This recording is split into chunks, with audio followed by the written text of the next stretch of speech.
Ethan Maddox had always been the quiet type, the kind of person who observed the world rather than participated in it.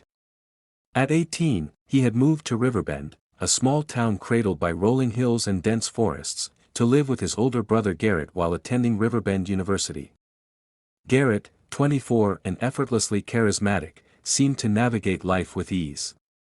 He had friends who adored him, a smile that could light up a room, and a natural confidence that Ethan envied. Among those friends was Lucas Whitman, Garrett's best friend since high school, a few years older, sharp-witted, and magnetic in a way that made people gravitate toward him without realizing why. From the moment Ethan stepped into Garrett's apartment, he felt both excitement and apprehension. The space was cluttered but welcoming, stacks of books, scattered video game controllers, and the lingering aroma of coffee and pizza. Garrett greeted him with an easy hug and a teasing grin. "Welcome to your new home, little bro," he said. "Don't mind the mess, it's a work in progress. Lucas might drop by later, he's dying to meet the new Maddox." Ethan nodded, forcing a smile, his nerves twisting into a familiar tight knot. He was aware of Garrett's playful glances and the casual way his older brother seemed to command attention, and he wondered how he would fit into this world so different from his own quiet routines. When Lucas arrived that evening, the air seemed to shift. He carried himself with confidence, his presence commanding yet unassuming.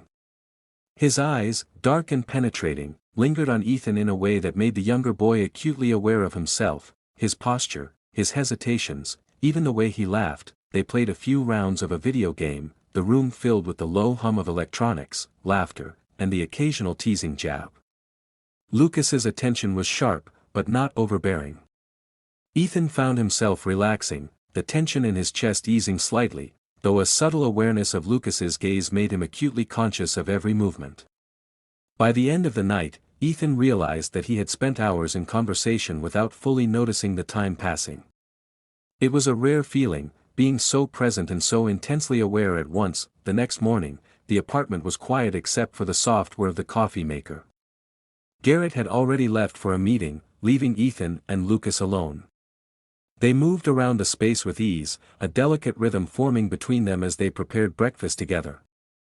Lucas made casual conversation, his tone light but probing, as if trying to draw Ethan out of his shell. "So, what's Riverbend like to you so far?" he asked, stirring eggs in the pan. Ethan hesitated, searching for words that wouldn't sound awkward, then spoke honestly about the charm of the town, the comfort of routine, and the nervous excitement of starting college. Lucas listened attentively, nodding occasionally, offering comments that were small but significant, each one acknowledging Ethan's perspective.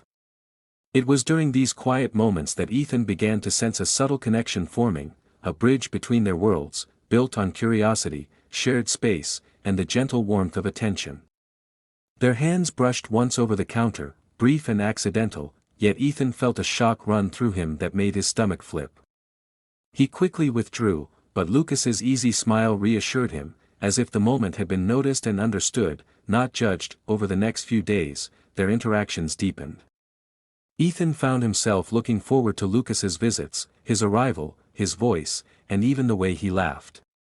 They shared stories of past embarrassments, favorite books, and the oddities of their college professors. Lucas would often lean in just slightly closer than necessary, offering a reassuring presence, and Ethan felt the line between friendship and something more begin to blur. Late-night conversations became the norm, conducted over the soft glow of a desk lamp, with music playing faintly in the background. They discussed fears, insecurities, and dreams, each revelation quietly building trust and intimacy. One evening, after Garrett had gone to a networking event, Ethan lingered in the living room, pretending to be engrossed in a book while Lucas tidied the space. The room was dimly lit, rain tapping gently against the windows, creating a private cocoon. Lucas moved to sit closer on the couch, his shoulder brushing Ethan's. They didn't speak immediately. The silence itself was weighted with meaning, a quiet acknowledgement of the bond forming between them.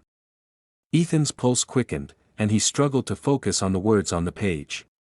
Every glance, every slight touch, carried an unspoken promise he wasn't ready to name. Lucas noticed Ethan's distraction and offered a soft, playful remark about his concentration. You're so focused, you'd probably forget the rain if I didn't point it out. Ethan smiled nervously, heart racing, aware that his feelings were moving beyond simple admiration. He felt a mix of excitement and fear, excitement at the closeness, and fear of the unknown, of stepping into a territory he had never explored before. For the first time in a long while, Ethan felt alive with possibility, aware of emotions he could barely define, yet drawn irresistibly toward them. By the end of the night, Ethan realized that his perception of Lucas had shifted. He was no longer just Garrett's friend, no longer a figure in the background of his new life. Lucas had become something central, something magnetic and dangerous in its quiet intensity. Ethan lay in bed, staring at the ceiling, his mind replaying every glance, every laugh, every fleeting touch, wondering if Lucas felt the same tension that now coiled inside him. It was an awakening, subtle but undeniable, one that promised a path of emotional discovery and unspoken desire. As Ethan drifted into sleep, the sound of rain against the windows and the faint memory of Lucas's presence lingered, leaving a mixture of anticipation and unease. He knew, without fully understanding why, that his life in Riverbend had irrevocably shifted the moment Lucas had stepped into it, and that the days ahead would challenge him in ways he could not yet imagine. The days after Ethan's discharge blurred into a gray rhythm of routine and restlessness. His body felt better, but his mind kept circling back to the hospital, the quiet room, the doctor's calm voice, and the folded note tucked in his wallet like a secret. Every time he opened it, he read the words again: "Rest isn't weakness. It's the beginning of strength." It wasn't just advice, it felt like someone had seen right through him. Michael, on the other hand, had grown even more distant. He spoke in short sentences, as though conversation was a chore. When Ethan tried to talk about the hospital, Michael only nodded absently, eyes fixed on his phone. "I'm glad you're fine," he said once. "Try not to overthink it." The words landed like cold rain. 3 weeks later, Ethan found himself outside the clinic again. He told himself it was just a follow-up, just being responsible, but even he didn't believe that. His palms were slightly damp as he waited at the reception desk. When Dr. Liam Hart finally appeared, Ethan felt his chest ease, as if his body had been holding its breath. "Mr. Cole," Liam greeted, that same calm smile returning. "Back already?" "Just wanted to make sure I'm really okay," Ethan said. "You told me to rest, and I actually listened, for once." Liam chuckled softly. "I should add that to my record. A patient who follows instructions." The examination was brief, ordinary. But afterward, Liam didn't immediately leave. Instead, he leaned against the desk, arms crossed. "You look lighter," he said. "Did something change?" Ethan hesitated. "Not really. Maybe I just stopped pretending everything's fine." "That's a start," Liam said quietly. "Pretending is more exhausting than any job." Their eyes met, and something unspoken passed between them, a small recognition, a flicker of shared weariness. As Ethan got up to leave, Liam said, "If you ever want to talk, not as a patient, but as a person, I'm here." Ethan nodded, managing a small smile. "I might take you up on that." And he did. Over the following weeks, Ethan began dropping by the clinic during lunch breaks or after work. Sometimes he brought coffee, sometimes he just sat in the waiting area until Liam's shift ended. Their conversations were never forced. They talked about art, about what music helped them think, about how strange it was to grow up learning to please everyone but yourself. Liam spoke sparingly about his life, enough to reveal traces of solitude. His parents lived in another state, and he admitted he'd been through a breakup last year. "People assume doctors have their lives together," he said once, glancing out the window. "But we just hide it better." Ethan smiled sadly. "Guess we both hide well." It wasn't romance yet, not exactly. It was something quieter, two people leaning toward warmth after too much cold. There were moments, though, when the silence between them felt fragile, dangerous. A brush of fingers when passing a coffee cup. A shared laugh that lingered too long. At home, things were unraveling. Michael came in late, his explanations vague. Ethan didn't ask anymore, he just noted the unfamiliar scent on Michael's shirt and the way he turned his phone face down. One night, while clearing the table, Ethan noticed a message flash across the screen, "Miss you already." The name wasn't saved. His first reaction wasn't anger but clarity. Whatever they'd built was already gone. That weekend, Ethan went for a walk to clear his head. Rain began to fall, light at first, then heavier. He was near the clinic when headlights flashed across the street. A car slowed beside him. Liam's voice called out through the open window, "You'll catch a cold walking like that. Get in." Ethan hesitated only a second before sliding into the passenger seat. The air inside smelled faintly of rain and mint. Neither spoke as the wipers beat a steady rhythm. "You okay?" Liam asked at last. Ethan exhaled. "Not really. But I'm trying." They stopped at a red light.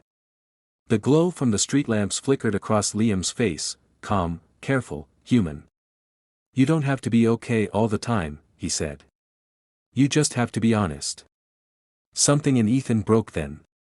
The words spilled out, how Michael had grown distant, how he felt invisible, how the loneliness had settled in like a second skin. Liam didn't interrupt. He just listened, the way few people ever did. When Ethan finished, the silence that followed wasn't empty. It felt like being held without touch. Liam turned toward him, his voice soft. "Ethan, you deserve to be with someone who doesn't make you feel small." The traffic light changed, but neither of them moved. Ethan looked out the window, rain streaking the glass like blurred tears. "You shouldn't say things like that," he whispered. "Why not?" "Because it feels like something I could start believing." Liam's hands tightened on the steering wheel. "Then maybe you should." For a long moment, neither spoke. The air between them thickened, humming with everything neither dared to say. Finally, Liam drove on. He stopped in front of Ethan's building, the rain still falling in steady sheets. Ethan didn't reach for the door handle right away. "Thank you," he said quietly. "For listening. For seeing me." Liam looked at him, eyes unreadable. "Sometimes that's all someone needs, to be seen." Ethan's throat tightened. "It's strange. I barely know you, but it feels familiar," Liam finished, his voice barely above a whisper. They sat there, caught in that fragile stillness, until the rain softened into a drizzle. Ethan finally stepped out, the night air cool against his face. He turned back, meeting Liam's gaze through the half-open window. "Good night, Dr. Hart." "Good night, Ethan." As the car pulled away, the reflection of taillights shimmered on the wet pavement like fading embers. Ethan stood there until they disappeared around the corner. Upstairs, the apartment was dark. Michael was home but asleep on the couch, his phone resting loosely in his hand.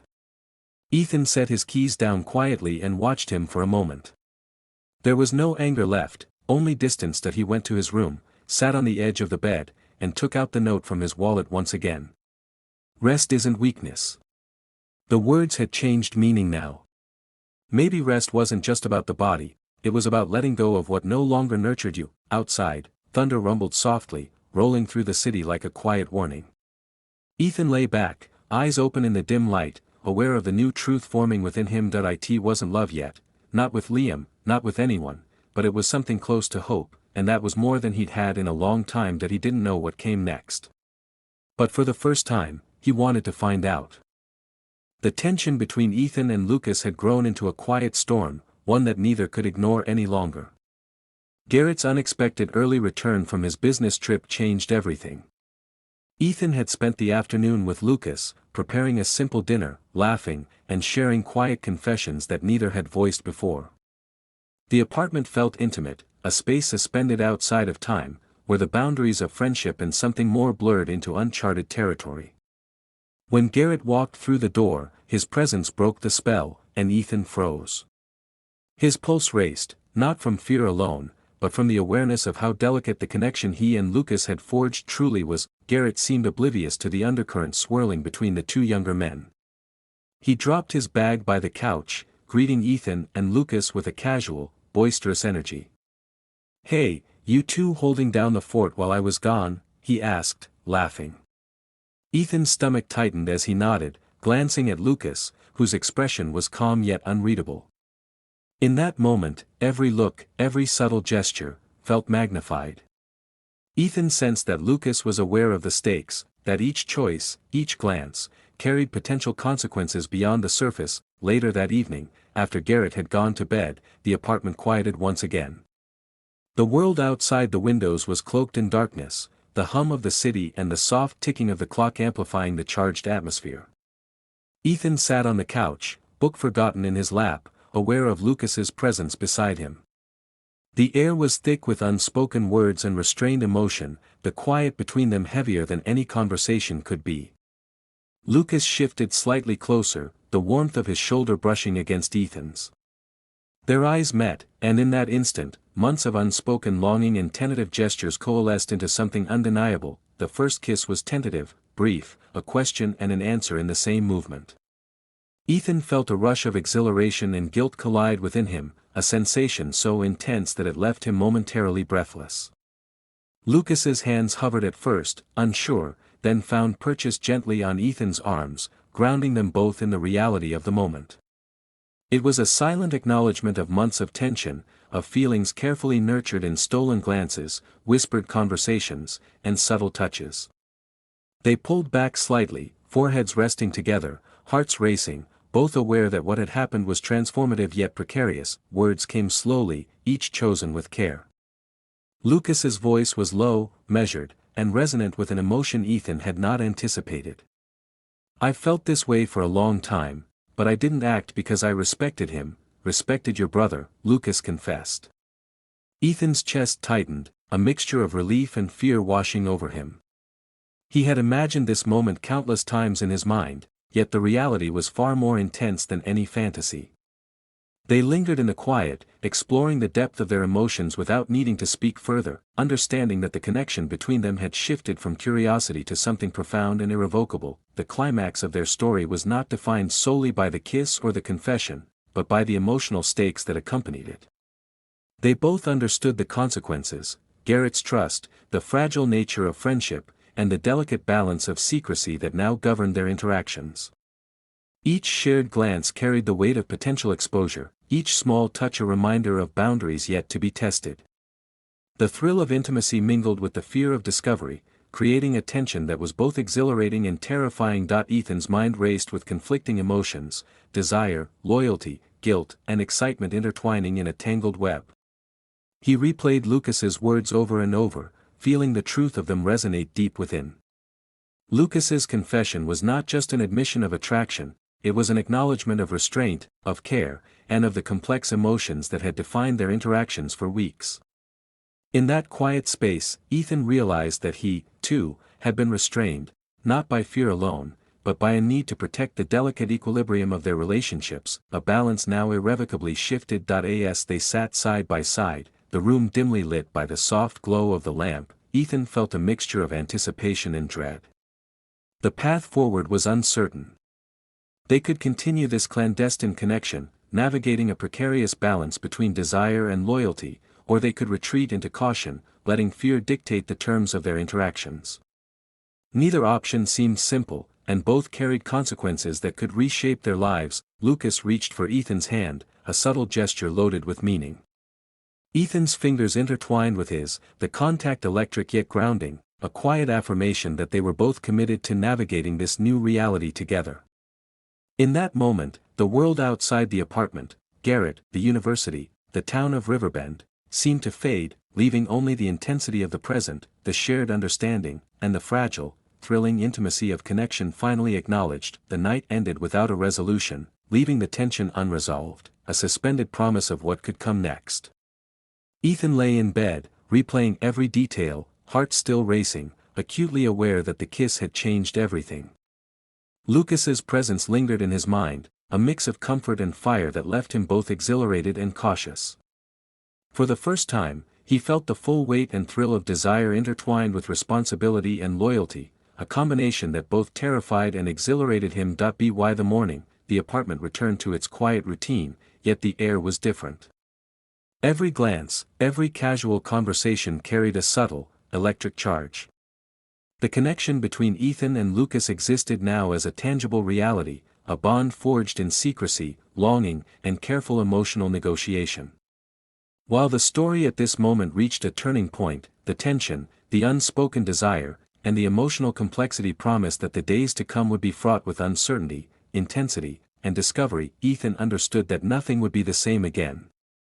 The seed of a relationship had been planted, fragile yet potent, and its growth depended on choices that neither he nor Lucas could predict. The story ended here, not with resolution, but with a suspended, electrifying intimacy, leaving the audience aware of the emotional stakes, the danger of exposure, and the undeniable pull between two young men navigating feelings that were new, intense, and irrevocable.